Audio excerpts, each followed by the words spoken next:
Análisis de la realidad y el deseo de Luis Cernuda. Poética y título de la obra. La realidad y el deseo es el título con el que se agrupa toda la producción lírica de Luis Cernuda. El motivo de toda la obra cernudiana es el conflicto entre la apariencia y la verdad de las cosas, es decir, entre la realidad y el deseo. Esta lucha romántica entre el yo y el que se desea y la realidad que constriñe y que prohíbe, se traduce poéticamente en distintas actitudes, desde el aislamiento y la soledad hasta la rebeldía y la ira, sin olvidar la ironía y el sarcasmo. Sin embargo, no todo se puede reducir a este conflicto, pues hay un factor fundamental, el exilio, que provoca en nuestro poeta la meditación existencial y la contemplación irónica de la experiencia vital.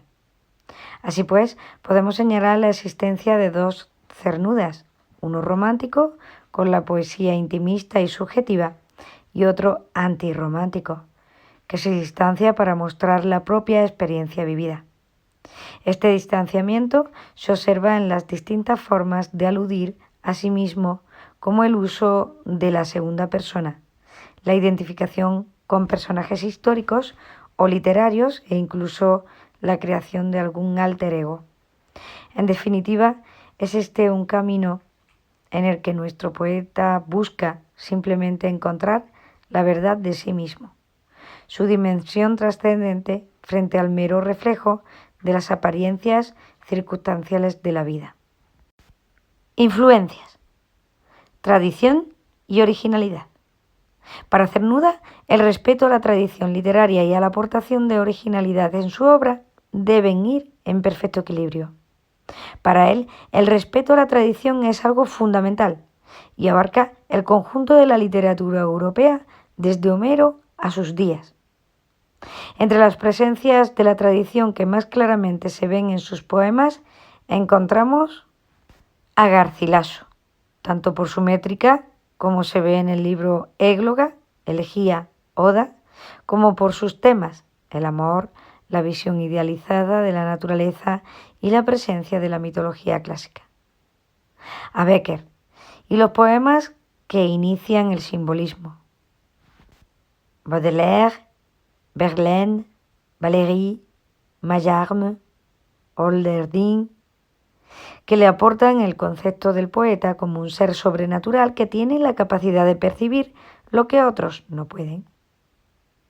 A los poetas platónicos, Fray Luis y Eliot, le aportan la visión de la naturaleza como un mundo de orden y paz frente al caos humano. Junto a todas esas presencias de la tradición cultural europea, Cernuda también tendrá en cuenta la obra de sus contemporáneos, como por ejemplo a Juan Ramón Jiménez, por la visión subjetiva de la realidad y por la idea de la verdadera literatura, que es aquella que se dirige a la esencia de las cosas, eliminando la superficialidad.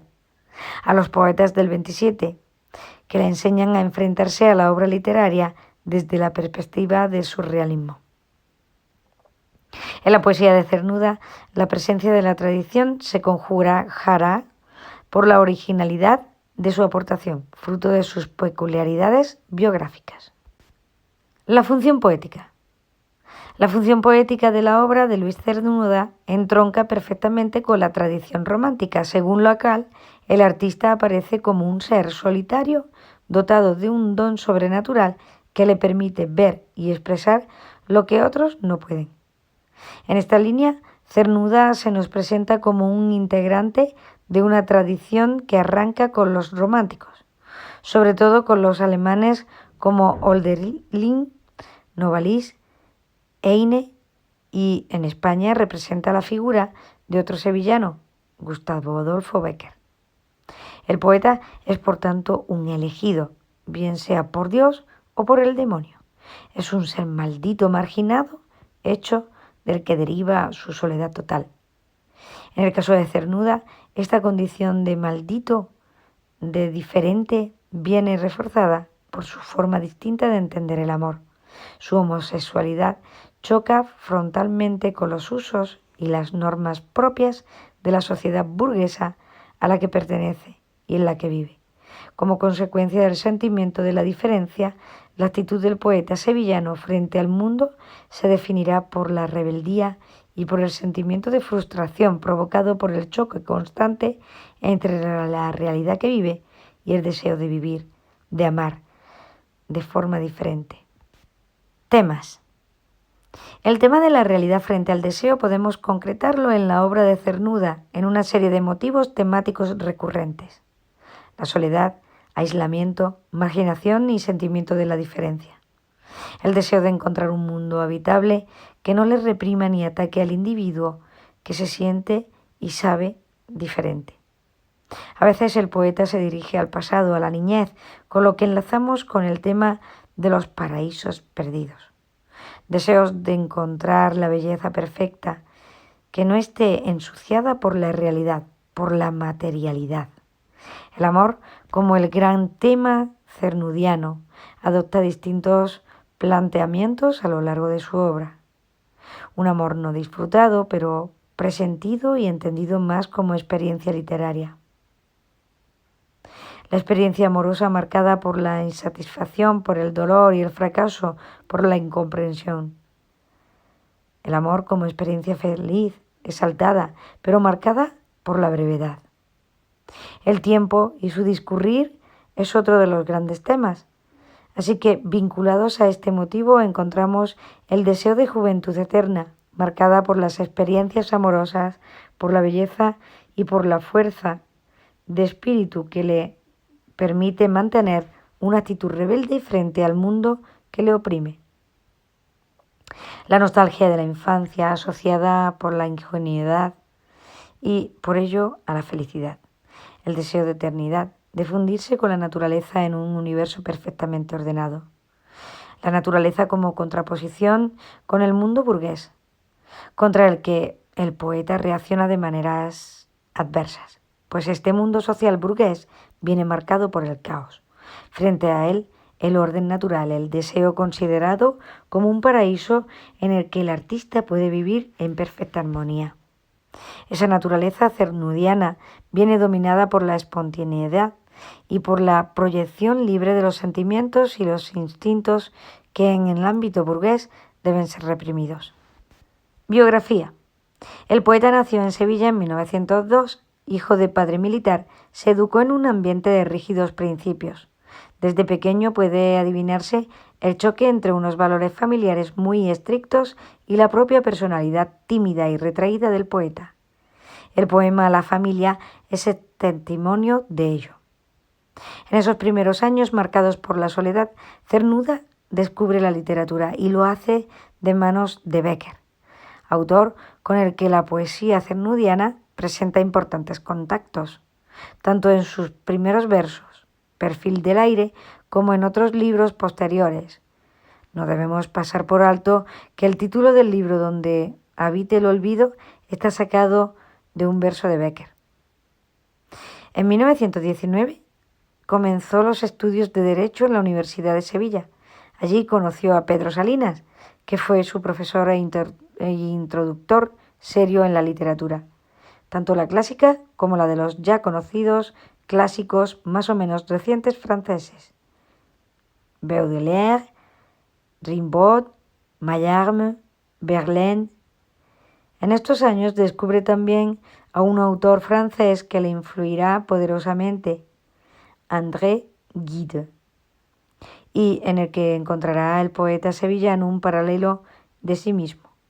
En los años 20 se traslada a Madrid, donde entra en contacto con los ambientes literarios de lo que luego se llamará Generación del 27. En 1928 ocupa plaza como lector de español en la Universidad de Toulouse. Volverá a Madrid en 1929. Al proclamarse la República se la recibe con ilusión y siempre se mostrará dispuesto a colaborar con todo lo que fuera a buscar una España más tolerante, liberal y culta. Estos años son también de compromiso y acción política. Afiliado a una ideología de izquierdas, durante la guerra participó activamente desde las trincheras culturales, organizando actividades de todo tipo. En 1938, desesperado por la situación, fue a dar unas conferencias a Inglaterra, donde ya no regresó a España. En Gran Bretaña, Cernura vivirá de su trabajo como profesor en diferentes universidades: Surrey, Glasgow, Cambridge. Allí profundizará en la lectura de los clásicos ingleses y descubrirá la obra de autores que le influirán poderosamente. En 1947, gracias a la mediación de su amiga Concha de Albornoz, consigue una plaza de profesor en la Universidad Norteamericana de Mount Holyoke, en la que permanecerá hasta 1952. En 1960 volverá a Estados Unidos, a Los Ángeles, para impartir clases por espacio de 3 años. Desde su llegada a Estados Unidos en 1947, las relaciones de Cernuda con México se van agrandando. En 1952 trasladará su residencia a la Ciudad de México, de la que solo se ausentará para dar clases en California entre 1960 y 1963. En 1963 morirá en la Ciudad de México. Obra y evolución poética.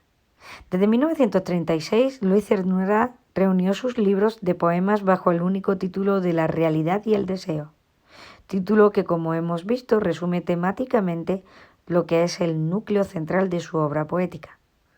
La última edición recoge la totalidad de su obra poética publicada un año después de su muerte en México, en 1963.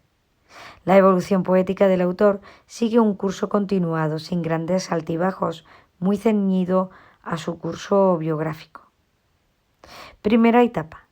Antes de la Guerra Civil, formación del mundo poético e inicios. La formación del poeta. A ella pertenecen sus primeras obras, primeras poesías en 1927, inicialmente titulada Perfil del aire y Égloga, Elegía y Oda, en 1928. Son poemas sobre la naturaleza y el descubrimiento del amor, en los que el tema dominante es la tímida evocación de los deseos eróticos adolescentes, muy influidos por clásicos como Garcilaso o Bécquer. Poemas de juventud, rebeldía y pasión. La influencia del surrealismo corresponden a esta etapa Un río, un amor, en 1929, y Los placeres prohibidos, de 1931. Luis Cernuda fue el primer poeta de las vanguardias que comprendió e hizo suyo el verdadero significado del surrealismo como un movimiento de liberación, como rebeldía contra el orden establecido que Cernuda aplica a su destino, libremente aceptado y vivido, y en este caso a su homosexualidad. El amor es el tema absoluto de estos poemarios, a través del cual Cernuda vierte su concepción del placer y la soledad como elementos contrarios y complementarios al mismo tiempo. Los poemas aluden al amor como un sentimiento desmesurado, total, orgánico, al cual acecha siempre la tragedia. No obstante, o al mismo tiempo, ese amor es también el complemento inevitable de una vida, aquello que conoce la razón a la existencia. Son, así pues, amor y sufrimiento, las dos caras de una misma moneda. El desengaño. La influencia de Bécquer. En su obra Donde habita el olvido, 1932-1933, el amor se ve como experiencia dolorosa donde solo queda el recuerdo de un olvido. Hay una clara influencia de Bécquer. Del amor se expresa el estado preliminar, inicio feliz, presentimiento. Y sobre todo, el desengaño final, la desolación del fracaso. Aparecen dos nuevos temas íntimamente relacionados con el sentimiento amoroso: la naturaleza y la mitología clásica. La madurez romántica del poeta, nacimiento del poeta reflexivo. Su obra Invocaciones, en 1934-1935, no supone un cambio sustancial en lo temático, pero sí hay una cierta ruptura formal. Los poemas son más extensos, al modo de los himnos del romanticismo inglés y alemán. Se intensifica la presencia de la naturaleza y lo mitológico con un enfoque pagano del amor. El amor alcanza una dimensión trascendente como experiencia de conocimiento. También se critica el medio social o moral, que impide el libre desarrollo del amor, y el deseo lo reduce a un sistema de convenciones aceptadas. Etapa de transición, la Guerra Civil. Primer exilio en Inglaterra. En las nubes, 1937-1940, comienza su etapa de madurez. Es el libro que más claramente refleja la dialéctica realidad-deseo, con claro influjo de poetas ingleses, Shakespeare, Blake, Yeats, Eliot. En cuanto a la temática es diversa: España, lo efímero, frente a lo eterno, la muerte, el amor oculto, la nostalgia de la patria. El tono de los poemas es más clásico y coloquial. Tercera etapa, el exilio. Poesía contemplativa y trascendente, primera memoria del exilio y culminación de la poesía meditativa. El tema básico de Como quien espera el alba, 1941-1944, es la obsesión por el paso del tiempo. Para Cernuda, lo único que existe, el instante, el presente, y ahí ha de realizar el hombre su experiencia vital. Puede verse influencia de la Biblia y de filósofos como Kierkegaard. Existe una meditación sobre los trágicos sucesos de la guerra y una aceptación de la muerte. Utiliza con frecuencia la técnica de la segunda persona, referencia externa a sí mismo, que le permite una especie de monólogo interior. La conciencia del tiempo. Convivir sin estar viviendo. En 1944-1949 hay una rememoración del pasado, soledad llena de recuerdos. Aparecen tres modos de evocación: introspección a través de la memoria, enfrentando al hombre viejo con el joven; objetivación de lo temporal en las obras del hombre en la historia, y objetivación de lo temporal en la naturaleza. Esta obra iniciaría la etapa de angustia temporal en la lírica de Cernuda. Se acrecienta el escepticismo existencial del autor, en especial en cuanto poeta y creador, sensación de inutilidad de lo creado. Con las horas contadas, en 1950-1956, es una obra en dos partes que corresponden a dos momentos de la trayectoria vital de Cernuda.